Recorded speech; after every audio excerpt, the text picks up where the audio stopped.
Clasificación A. Apto para todo público. Educa TV. Educación por televisión. Educación de calidad. Al personaje del Che Guevara, se llama Viajes en motocicleta, lo protagoniza Gael García Bernal. Él hace el personaje del Che. El Che en esta etapa hace sus recorridos, sale de Argentina en moto para recorrer toda América Latina. Lo cierto es que Ernesto Guevara, que estudiaba medicina, como te había contado, no era necesariamente el mejor de los estudiantes de medicina, el más aplicado, ni tenía clara siquiera su vocación de médico en este entonces. Entonces había un compromiso de carácter social, una idea un poco aventurera de que el mundo podía cambiar, de que el mundo podía ser diferente, y él, como hace cualquier mochilero, lo hace en moto y decide empezar a conocer. Y sale de Argentina, pasa por Chile, llega a Bolivia. En Bolivia trabaja en un leprocomio, en un hospital para leprosos, y después llega a Perú. En Perú conoce a la que sería su primera pareja, con la cual tiene una hija, su hija Hilda, y este personaje, esta mujer peruana que después no aparece mucho en la historiografía oficial, es la primera pareja del Che Guevara. Como vemos, este personaje ya deja una hija en Perú, después pasa a Colombia y llega a Guatemala. Guatemala, en la época en que en 1956 el gobierno de corte progresista de Jacobo Arbenz se enfrentaba a la United Fruit, esta transnacional norteamericana que intentaba mantener en el poder lo que en ese entonces se llamaban las repúblicas bananeras, y el gobierno de Arbenz tiene roces, hay un golpe de estado y varias personas se afilian para defender a Arbenz, y uno de estos personajes, un extranjero, un argentino, Ernesto Guevara, está en Guatemala en ese entonces, y bueno, lógicamente, finalmente los que estaban a favor de Arbenz, Ernesto Guevara era uno de ellos, tienen que salir huyendo y Guevara llega a México. En México en ese entonces también estaba Fidel Castro. Fidel Castro había sido exiliado después de 2 años de presidio, había sido amnistiado por el general Fulgencio Batista y Saldívar, a la sazón presidente de la República de Cuba, y le había dado en ese entonces la amnistía, y él había partido a México. En México, Fidel estaba organizando una expedición guerrillera, una expedición para liberar a Cuba, y ya saben quién se anotó inmediatamente, porque si había aventuras, si había guerra, si había lucha, si había esta suerte de cosmovisión que veía al mundo como un enfrentamiento violento, ahí estaba Ernesto Guevara de la Serna, se anota entre quienes van a partir. Él es médico y por tanto bienvenido al grupo de revolucionarios de Fidel Castro para partir hacia Cuba en el yate Granma. El Granma, que después ha sido uno de los símbolos de la revolución cubana, es un pequeño yate, un yate pequeño que parte del puerto de Tuxpan en México, en la costa del Golfo de México, con 82 expedicionarios. Es un yate pequeño, así que va sobrecargado y llega a las costas del sur de Cuba. Es detectado por la Guardia Marina de Batista. Inmediatamente comienza el enfrentamiento, hay un bombardeo, y de los 82 iniciales quedan 12. Después de un combate en un cañaveral, un combate que se llama Alegría de Pío, este sitio, quedan 12, y de estos 12 comienza lo que sería el germen del llamado ejército rebelde. Este ejército rebelde comienza a reclutar campesinos de la zona, y quienes no querían sumarse o quienes delataban la presencia de estos insurgentes eran ajusticiados. ¿Sí? Aquí comienza la parte que no se muestra mucho de la historia oficial de Ernesto Guevara. Primero, él decide decantarse por la lucha armada, quiere ser un militar, no quiere ser médico, por tanto, él lo cuenta incluso en su diario de campaña, que debe elegir entre un botiquín y un fusil. Están en medio del tiroteo y él decide dejar el botiquín, carga con el fusil, y es de estos 12 está Fidel Castro, Raúl Castro, Camilo Cienfuegos, Ernesto Guevara y Almeida y otros que constituirían después la cúpula de la Revolución cubana. Entonces, este grupo constituye este movimiento insurgente, es un movimiento irregular frente al ejército de Fulgencio Batista y van avanzando en la consolidación de una cosmovisión en la cual hay una visión autoritaria, es una visión militar, por tanto no hay democracia, elección, opción para elegir, etcétera, etcétera. Recuerden que, como te contaba, y están las fotografías de los ajusticiamientos. Los campesinos que no colaboraban con el ejército rebelde eran ajusticiados por estos guerrilleros. Después de 1900, esto estábamos hablando inicios de 1957. El Yate Granma llegó el 2 de diciembre de 1956 a la costa suroccidental de Cuba. Después, en 1957 comienza a conformarse el ejército rebelde y en 1959, el 8 de enero de 1959, el ejército rebelde entra en la capital de la República. Previamente en la ciudad de Santa Clara, Ernesto Guevara demuestra sus dotes como militar en un combate frente al ejército. Santa Clara es el centro de Cuba, es un centro neurálgico porque pasan todas las vías de comunicación, el ferrocarril, entonces para moverse del oriente al occidente y viceversa hay que pasar obligatoriamente por Santa Clara. Entonces en Santa Clara Ernesto Guevara se enfrenta al ejército de Batista, logra derrotar al ejército que le hacía resistencia y continúan el avance. Como te contaba, llegaron a La Habana el 8 de enero de 1959. En estos días, en esta etapa inicial, Ernesto Guevara de la Serna estudió medicina, le es encargado el Banco Central de Cuba. Pasa a ser un banquero. Como ven, no necesariamente los talentos naturales ni los estudios se compadecen de estos revolucionarios. Entonces él reforma toda la política monetaria de Cuba y después pasa a ser ministro de Industrias. La idea de Ernesto Guevara de la Serna es generar pequeñas industrias, es una idea más bien proteccionista, pequeñas industrias nacionales, no depender de las importaciones y que Cuba comience a producir más allá del azúcar de caña, el tabaco o el café, que eran las fuentes principales de ingresos de divisas por exportaciones, comience a producir algo diferente. Pero lo cierto es que su visión choca contra la realidad de que la Unión de Repúblicas Socialistas Soviéticas, la Unión Soviética, quiere hacer de Cuba un bastión, su punta de lanza en el continente americano, en el hemisferio occidental. Entonces, recordemos la crisis de los misiles de 1962. Ernesto Guevara viaja a la Unión Soviética, ve y lo que ve no le gusta, así lo refleja en sus memorias, no le gusta el sistema soviético, pero la decisión de Fidel Castro es que este personaje incómodo, que ya era Ernesto Guevara, que tenía una visión distinta, no le va o no va a permitir la idea que tiene Fidel de ser subsidiado por la Unión Soviética. ¿Qué era más fácil? ¿Importar los tractores o fabricarlos en Cuba? Los soviéticos lo daban a un precio mucho menor que lo que costaría fabricar los tractores en Cuba. Y así sucesivamente, entonces Cuba pasa a ser subsidiada, un subsidio de más de $1.000 millones anuales, recibe en combustibles, en materias primas, en maquinarias, pero esto le hace también convertirse en un satélite de Moscú.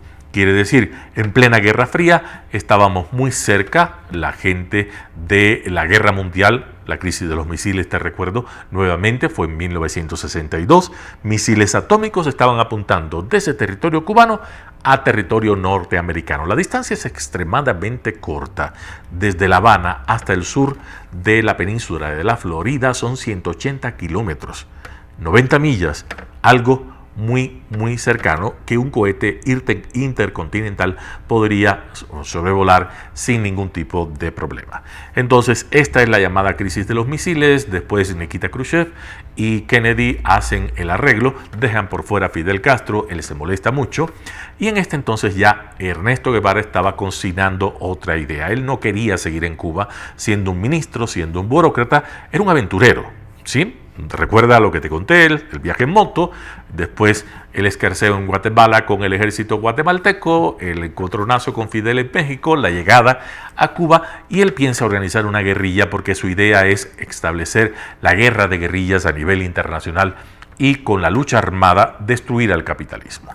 Entonces su idea comienza a hacer un ensayo general cuando en 1965 viaja al Congo con un grupo de guerrilleros y participa de los conflictos internos a favor de Patricio Lumumba, que en ese entonces intentaba hacerse con el poder en el Congo.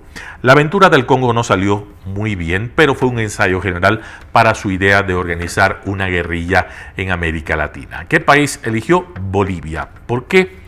Al menos las ideas iniciales era que en Bolivia, por la pobreza, la exclusión, la discriminación de las grandes masas de indígenas, sería más fácil.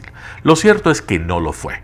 Los revolucionarios bolivianos, los izquierdistas bolivianos, le dieron la espalda y Fidel Castro, de acuerdo a investigaciones recientes, no estaba muy contento tampoco con la figura del Che y no colabora mucho con la idea de la guerrilla del Che. Lo cierto es que la CIA comienza junto con el ejército de Bolivia a cazar a los guerrilleros y termina con la muerte de Ernesto Guevara de la Serna el 7 de octubre de 1967 en La Higuera, en Bolivia. Desde ese entonces comenzó la construcción del mito. Previamente, el Che Guevara había fusilado muchísima gente en Cuba, era jefe de una fortaleza militar que se llamaba La Cabaña. Todos los enemigos de la revolución que pasaban por La Cabaña eran sometidos mayormente al paredón de fusilamiento, quiere decir, eran condenados a la pena de muerte en juicios sumarísimos sin debido proceso, y quien dirigía estos fusilamientos en La Cabaña era el Che Guevara. Después, este mismo personaje, un personaje que no reparaba en matar a quien se oponía a él por condiciones de carácter ideológico, se convierte en una suerte de semidios de la izquierda. Su figura, la figura que hace trascender al Che Guevara, es esta imagen muy cercana al movimiento hippie, que en ese entonces estaba en su apogeo en el mundo occidental, un hombre de barbas, con el pelo largo, una suerte de Cristo moderno. Al menos la iconografía parece un Cristo lógicamente que busca la redención de los pobres en el discurso de la izquierda, que busca la igualdad social. No cuentan cuáles serían los métodos, lógicamente eran métodos violentos, y toda la guerrilla que se desarrolla en América Latina a partir de la sexta década del siglo XX tiene que ver con esta impresión del Che Guevara. Pero esta foto que se toma, la foto de Alberto Korda, una foto que se toma en 1962 durante el entierro de las personas que murieron en un atentado en un vapor francés que llevaba armamentos a La Habana, el vapor La Coubre. Este vapor explotó en un atentado, murieron muchos marineros, personas que trabajaban en el puerto, y en el entierro Alberto Korda toma esta foto. Esta foto, que es la foto típica del Che, el Che con la boina, con el pelo largo, la barba, y esta foto pasa a ser parte de la iconografía oficial. Entonces, se imprimen camisetas, tantas que ya no se sabe cuántas camisetas hay con esta imagen del Che Guevara, se imprimen adhesivos, se venden las boinas, comienza a ser un objeto de mercadeo. Aquel revolucionario de izquierda, aquel que se oponía al capitalismo, se convierte en un objeto de lucro al puro estilo capitalista, y es una de las entradas o de los réditos más importantes que recibe toda la mercadotecnia de la Revolución Cubana. Esta imagen se internacionaliza y aparece ya vaciada de contenido. Es decir, esto sucede mucho con este tipo de personajes: Marilyn Monroe, James Dean, el Che Guevara. Son personajes que son vaciados de su contenido. La historia real del personaje no interesa mucho. Lo importante es lo que dice esta imagen iconográfica de alguien joven, de alguien que muere bello, de alguien que muere en la plenitud. No es lo mismo morir en la treintena de los años que morir como Fidel Castro a los 90 años desahuciado. Entonces hay una imagen del revolucionario que muere en consecuencia de su causa o como consecuencia de ella, y es totalmente consecuente con lo que cree. Entonces, esta imagen se convierte en algo en lo cual las personas vacían sus sentimientos porque ya no hay contenido. O sea, ya nadie sabe quién es el Che Guevara, que mató gente en la cabaña, que ahorcaba a los campesinos que se le oponían, que confesó en la ONU estos fusilamientos masivos en Cuba, que hablaba de los negros y decía que los afrocubanos eran vagos, perezosos, y era racista, muy racista. Los pensamientos del Che están en su diario y habla de lo que piensa él de los afrodescendientes. Entonces, Cuando vemos a un personaje como el expresidente Rafael Correa decir hasta la victoria siempre, este era el grito de guerra del Che Guevara. Sus cartas siempre terminaban con hasta la victoria siempre, y vemos al presidente Rafael Correa, al expresidente Rafael Correa, tomar este saludo del Che Guevara y lógicamente comulgar con lo que está detrás también, cantar la canción del cantante, compositor e intérprete cubano Carlos Puebla, Che Comandante, ¿sí? Aprendimos a quererte desde la histórica altura donde el sol de tu bravura le puso pecho a la muerte, ¿sí? Y aquí esa canción que canta en todos los actos oficiales, cantaba durante 10 años en todos los actos oficiales el expresidente de la República, establece un nivel de comunión. Entonces, si uno toma cualquier imagen, cualquier símbolo, y lo dice y lo expresa públicamente, está diciendo que también comparte lo que está detrás del personaje, no solamente la aura luminosa que se le construyó desde el discurso oficial, sino también esa parte oscura, violenta, esa parte de asesino, aventurero, de alguien que no terminaba nunca nada, alguien que dejó a su esposa de Perú, después dejó a su esposa en Cuba, Aleida Mach, con 4 hijos, y se desentendió de su familia porque su deber como revolucionario era mayor. Yo me imagino, y eso es pura especulación, que cuando el Che se pensó viejo en su casa, liándose con todos los problemas domésticos, con la crianza de hijos, bueno, creo que no le gustó mucho, y la idea del aventurero, del romántico, del que sale a buscar las aventuras como una suerte de Quijote rioplatense, le atraía más. Entonces, podría ser que esta sea una de las causales en las cuales este personaje nunca desarrolló ningún proyecto completo. No terminó de ser un buen presidente del Banco Nacional de Cuba, ni un buen ministro de Industrias, ni un buen padre, ni un buen esposo, ni un buen guerrillero siquiera, porque sus movimientos de guerrilla fracasaron. Entonces, cuando se ve la imagen vacía de contenido y vemos al expresidente ecuatoriano tomar este discurso, también lo veríamos si toma otra imagen, cualquier imagen. Uno toma cualquier imagen, tome la imagen de Stalin, tome la imagen de Franco, tome la imagen de Hitler, y quien comulgue con estas ideas, lógicamente será identificado con todo lo que está detrás, con la violencia, con la muerte, con las desapariciones, con la intolerancia. Entonces, ¿por qué la izquierda se permite la libertad de utilizar la imagen del Che Guevara para vaciarla así de contenido? Es una pregunta interesante, es una pregunta que está en debate, pero cuando la gente se coloca una camiseta del Che Guevara, cuando la gente coloca un sticker, un adhesivo del Che Guevara en un auto, en un ómnibus de transporte público, tiene que saber que está comulgando con un personaje que también es todo esto que nos decía o que nos dice la historia cuando hacemos una lectura crítica, no romántica, crítica de quién es este personaje y cuál es su incidencia real en la historia latinoamericana. Controversial, por supuesto. Atractivo, también, porque siempre lo es cualquier personaje que no es de blanco o negro y tiene una enorme gama de grisuras intermedias que hacen que la historia sea mucho más interesante que clasificarlo en bueno o en malo. Y por eso hemos conversado aquí en Educa TV de este personaje, de Ernesto Guevara de la Serna, del Che Guevara de la izquierda mundial. Y lo hicimos en Educa TV a través de la señal de Telesucesos Canal 29. Para mí fue un placer acompañarte. Como siempre, tendremos otro programa, otro tema.